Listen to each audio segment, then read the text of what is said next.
Actually, ang problema yung listahan. Palpak yung listahan nila. Hindi ko alam kung saan nila kinukuha yung listahan. Eh, kung hindi pa tinignan pa nila yung Grab app ko na talagang bumabiyaya ako sa Grab.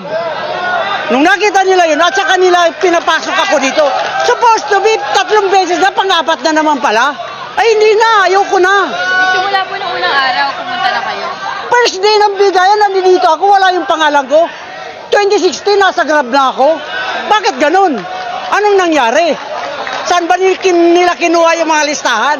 Baka kinuha lang kung saan-saan.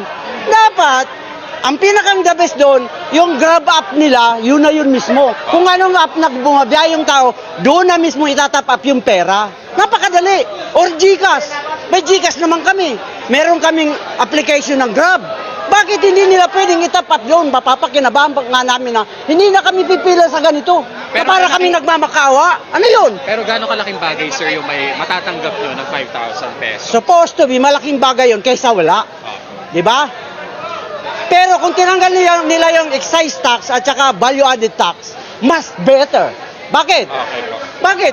Makikinabang hindi lang kami, pati yung mga nagkakarga ng kargamento na pagkain natin. Kaya ang malwal ng pagkain natin eh. Bakit? Ha? Sa tax. Dahil sa gas. Supposed to be. Huwag na nilang pahirapan ng tao. Napakasimple.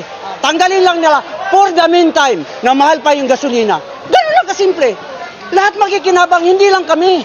Lahat na mahihirap. Actually, mahihirap lang makikinabang dito eh. Hindi yung mahiyaman. Dahil yung mahiyaman, kayang-kaya nilang dram-dram na bumili ng gas or crudo. Kaya-kaya nila bumili kami. Hindi namin kayang bumili. Kaya supposed to be, ang dapat nilang gawin, simple lang. Tanggalin muna nila yung excise tax, value added tax, tapos ang usapan. Thank you,